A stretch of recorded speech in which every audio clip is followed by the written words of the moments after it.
Hey everybody, I'm Sam Gross from electricbikereport.com, and this is the all-new Rad Power Bikes RadCity 5 Plus Step-Thru. Wow, that is a mouthful of a bike name. But anyway, this is the all-new, redesigned, Dutch-inspired city commuter bike from Rad Power Bikes. And as the name suggests, this is the 5th iteration of the bike. And this time it got a whole new facelift with a new frame design, a retooled motor, a slightly different battery setup, and finally, hydraulic disc brakes. So we're gonna put this bike to the test today and see how it performs.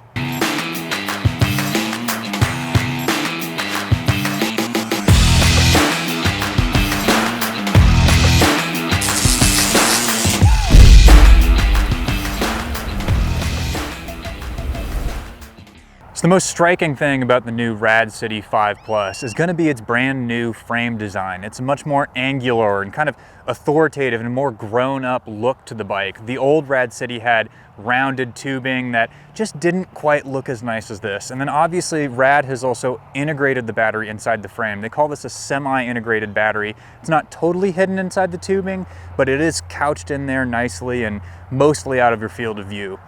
In addition to that, Rad has also retooled the rear hub motor that comes on this bike, and they're claiming it'll climb hills 40% faster than the previous rear hub motor, which we're going to test that claim, but if it's true, that's going to be a pretty impressive increase in torque and climbing ability. Also, another new feature that we're seeing on this bike is a new display configuration. The handlebars are much more tech heavy than they previously were on the old bike. You now have two displays, one in the center of the handlebars and then one over on the left-hand side. That left-hand display is what's going to control your power assist, your pedal assist settings, whether or not the bike is turned on and off. You can turn the headlight on there, and then you've got that main center display that also is going to show you metrics like speed and distance and time travel and all of that good stuff. So Rad has also included an integrated rear rack on this that is rated up to 59.5 pounds of cargo capacity. That's a pretty substantial load. You can carry things like the Thule Yep Child Max seat. They've got a bunch of racks that are built specifically to go along with this bike. It's a really useful feature on a city commuter. You've also got the Rad Power Bikes branded tires. We're not sure of the brand. They're likely something like a CST or a Kenda. We're gonna put those to the test today as well. But overall, this is just a really nicely spec'd e-bike for the price. This is a sub $2,000 city commuter. Rad is one of the most reputable bike companies in the world now, or e-bike companies in the world. And this is just a big improvement over what we've seen from them in the past. This is kind of the bike we've been waiting for from Rad, especially now that they've gotten all this new funding in the past year. They've really put that money to work and have built a bike that is very, very nice. So drivetrain-wise, we're getting a 7-speed drivetrain from MicroSHIFT. This is their Mezzu drivetrain. It actually is different than what Rad says this bike comes with on their website. They advertise this bike as coming with a Shimano Altus 7-speed drivetrain, which is fairly typical of this price of commuter bike. The MicroSHIFT Mezzu drivetrain, it's not something we see very often. It's something we've seen increasingly as Shimano drivetrain components have become really hard to get a hold of during the pandemic. So this is something that Rad has swapped out for kind of an equal competitor of those Shimano componentries. The MicroSHIFT stuff is good. It works well. The shifting is relatively crisp and exact. I'm not a huge fan of how the thumb shifter feels on my thumbs. You kind of have to wrap your finger around. But again, that is kind of a minor complaint. It is still going to get the job done just about as good as that Shimano Altus group set does. In addition to that, you're also going to get a set of NUTT hydraulic disc brakes with 180mm rotors front and rear. And this is again something we've been waiting for Rad to do for a long time. This bike used to come with mechanical disc brakes, and hydraulic disc brakes are a substantial improvement, and that is one more thing that we're going to put to the test today. So one of the major upgrades we see on the new RadCity 5 is a set of hydraulic disc brakes with 180mm rotors, and this is something we've been wanting Rad to do for quite a while now. Their previous version of the RadCity came with mechanical disc brakes. So in theory, hydraulic disc brakes should stop harder, and the versions that come on this specific bike are from a brand called NUTT.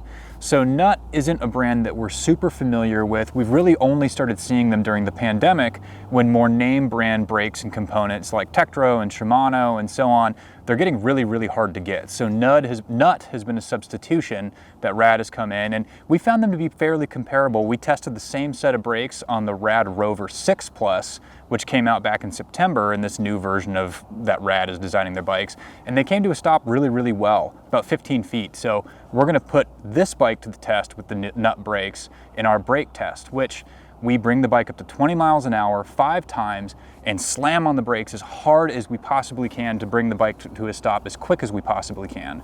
We take the average of those 5 stops, and that's our average stopping distance. So let's see how the RadCity does.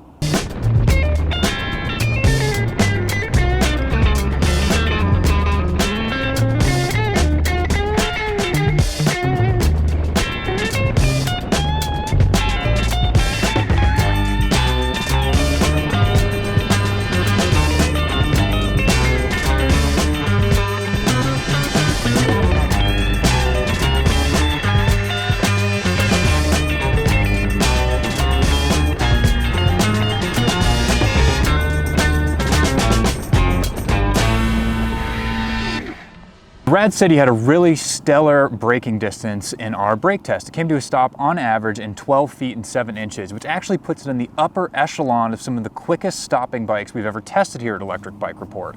Right now, our current record is just north of 11 feet, so 12 feet 7 inches from this bike is really, really close to that. Obviously, that means these NUTT brakes stop really, really well. They are very powerful. The bike locked up quickly, but powerful brakes are only part of the equation. You also need to have tires that are going to hook up well, especially when the bike starts to skid. These tires are RadCity branded tires. We're not sure who makes them. It could be a company like CST or Kenda, something along those lines, but it means that Rad is not skimping on the tires that they're choosing to spec their bikes with. That rubber is soft enough that it's going to smear on the pavement and make you come to a stop very, very quickly, even when you're skidding. So a great result from the RadCity. So the RadCity 5 Plus has 5 pedal assist levels and a twist type throttle, all of which are limited to a maximum assisted speed of 20 miles per hour. So this is a Class 2 e-bike. But to get an idea of how the bike performs in each of those 5 different pedal assist levels, we do what we call the circuit test. And what that test is it's a lap around a 1 mile circuit. It's the closest thing we can do to a closed course. And we do 1 lap per pedal assist level, plus a lap with the motor turned completely off, so just our legs pedaling.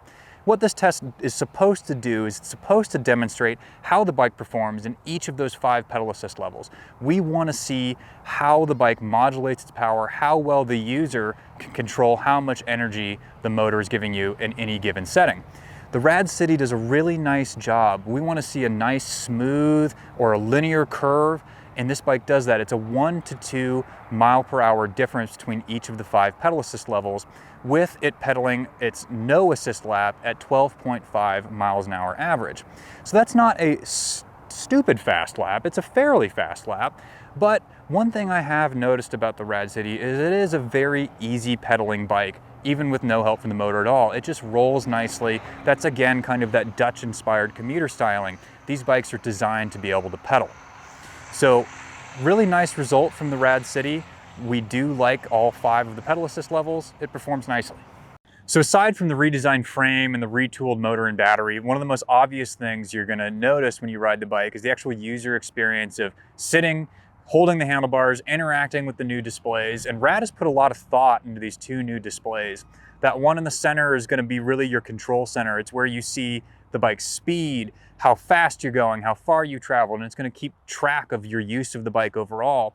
And then on the left-hand side, you're going to have your control pad, where you're going to be able to cycle through all the different assist levels, power the bike on and off, and even control the lights. My only gripe, which I've mentioned before, is with that left-hand side display. It's just a little bit tough to read in direct sunlight. Light tends to wash it out, and Rad would do well to kind of increase the LEDs that work on the display there.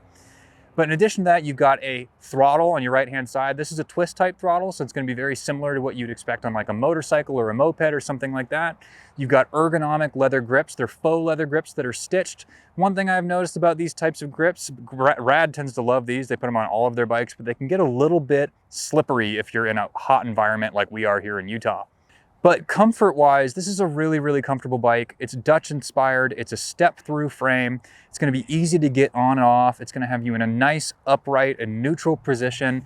And that neutral position really lends itself to very balanced and predictable handling when you're riding. It's not a speed racer. It's a Class 2 bike made to kind of get around in city and urban environments. But it's nice and balanced, nice and predictable. It's a fun bike to ride around. So to get an idea of how the RadCity 5 Plus Step-Thru climbs up hills, we brought it out here to our favorite local steep, Hellhole. This is our test hill where we're going to do 2 separate tests on this bike. The first test is going to be throttle only, where I give it no help from my legs, and the second test is going to be on PAS 5, where I pedal on top of the motor's power. So this is a 750 watt rear hub motor that Rad has retooled for this version of the bike, and they claim it's going to climb the hill 40% faster than the previous edition. We don't have a great way of testing that. We haven't tested the previous RadCity on this hill, but it's gonna show up if this bike can even clear this hill at all, because this is gonna be a little bit of an extraordinary stress test for a commuter bike like this. You're not gonna run into a hill quite this steep, quite this long in any normal urban area. So let's see how this bike gets on up our hill. So this is the throttle only hill test of the 750 watt Rad Power Bikes RadCity 5 Plus. We're going to see how it gets on.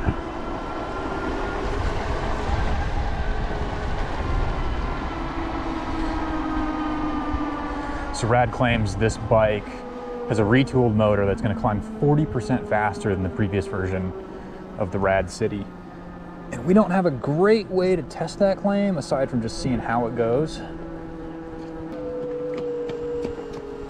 Starting to struggle on one of the steepest, longest sections of the hill, but it's going okay. Still kind of cruising along. Going 6 miles an hour.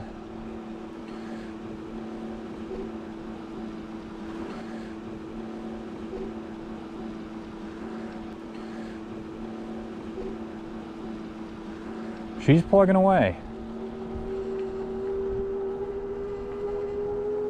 Starting to gain some speed on the flatter sections, which is good. Really impressed with how little it struggled on that long, steep section. That was solid.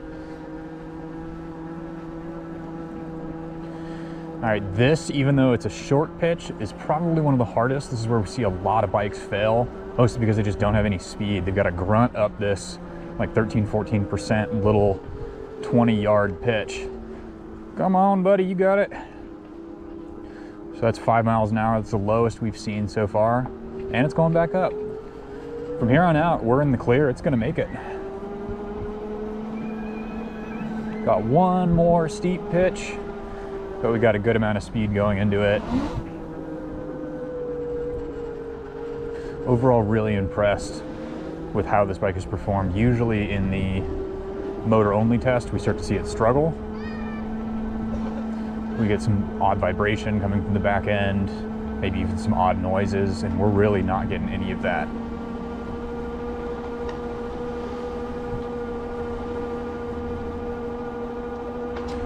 Awesome result. All right, so this is the PAS 5 version of this test. So highest pedal assist level with the help of my legs. I'm not gonna pedal too hard. I don't think this bike's gonna need it.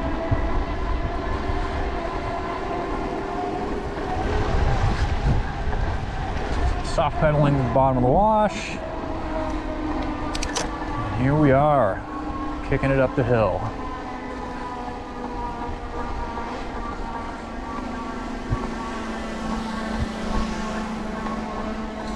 So it's cruising. We're in the steepest, longest section. And on the throttle only test, we're doing about 5 miles an hour through here, and we're doing double that. Really not putting a lot of effort into the pedals. It's almost like it just needs just the slightest amount of torque on top of what the motor can produce.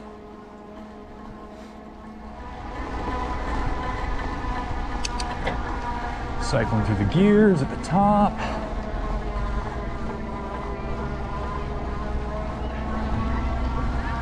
That was cruiser.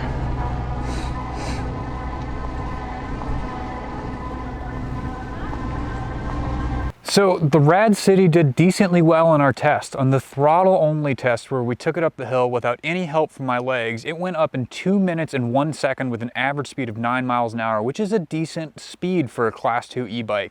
And then on the the PAS 5 test where I had the assistance of my legs on the highest assist level, it went up in 1 minute and 27 seconds at an average speed of 12.3 miles an hour. Honestly, both very respectable results from this bike. Keep in mind, this is a commuter bike. It's not going to see a hill like this very often. This is definitely what we would call a stress test, pushing the bike to its limit. It really performed nicely. One thing I also want to point out is how little noise came from this rear hub motor while we were riding it uphill. It's always really impressive to me when on the steep sections of this hill, we don't get any sort of whining, any sort of metallic grinding noise, which we do get from a lot of bikes, especially at the more affordable price point. So a really solid showing from the RadCity 5 Plus Step-Thru. So to get an idea of how the RadCity's 48 volt, 14 amp hour, or 672 watt hour battery performs in the real world, we put this bike through 2 real world range tests. The first of these tests we did on PAS 5, so the bike's highest pedal assist level, and then we did a second range test on almost the lowest pedal assist level, PAS 2. So in PAS 5, this bike did very well with 31.1 miles before the battery died, and on PAS 2, the bike went for 51.39 miles before the battery died. And both of those results are really, really good from a 672 watt hour battery. It also has nice, slick, semi-slick tires on it that are not very wide, which means the bike is going to roll relatively quickly. It's not going to use a lot of energy to make itself go. So all in, this is a stellar result from the RadCity. Great range. So all in all, I've been really, really pleased with how the Rad Power Bikes RadCity 5 Plus Step-Thru has performed. The new frame redesign is probably the biggest highlight for me. The bike just looks spectacular. It's a much more grown-up, much more adult offering from an e-bike company that really is coming to its own in the past year or so. I love the semi-integrated battery. The new retooled motor does seem to climb a little bit better. It seems like it's got a little bit more oomph and grunt to it. And I like the 2 new displays. It is nice, even though that left-hand display is one of my gripes about the bike. It's really just kind of a nitpicky thing that I'm talking about. Like, LED lights are not that big of a deal. So while I've really enjoyed my time on the RadCity 5, I do have one challenge. It's not so much a gripe, because this is something we see among a lot of different e-bike companies, but it's a challenge towards Rad in particular because they have become an industry leader. So this is a step-through style frame, which means for people who might be getting back into bike riding or bicycling for the first time in several decades, or maybe this is even their first e-bike, step-through style frames are going to be more accessible, they're easier to get onto, and they're just more approachable overall than maybe your typical high-step diamond style frames. But the problem with that is that I am 6'1", and this bike is built for people up to 6 feet tall. So they're building this bike for people a little bit on the shorter end of the spectrum. And at 6'1", I don't feel like I'm that extraordinarily tall, but when riding this bike, it doesn't fit me perfectly. Even with the seat post all the way up, I couldn't get a full leg extension. I felt just a little bit cramped on the bike. It's not a huge deal. It still worked for me nicely, and I was still very comfortable, but I would love to see Rad, as the industry leader they are, building bikes, step-through style bikes, that are gonna be accessible for people even who are as tall as I am. But that's a minor gripe, and really more of a challenge than a gripe. All in, I've been so impressed with this bike. It's been a phenomenal bike. It's a really cool redesign. I'm so happy with what they did with the frame, with the battery, with the retooling of the motor. They added the hydraulic disc brakes that we've been really wanting to see on this bike for so long. It's a great value buy for less than $2,000. If you've liked this bike, be sure to give this video a like and subscribe to our channel. And if you also want to know more about it, there's a link in the description below this video that's going to give you a little bit more of an in-depth look at how this bike performed in all of our tests and at its specs. So for Electric Bike Report, I'm Sam Gross. Thank you so much for watching.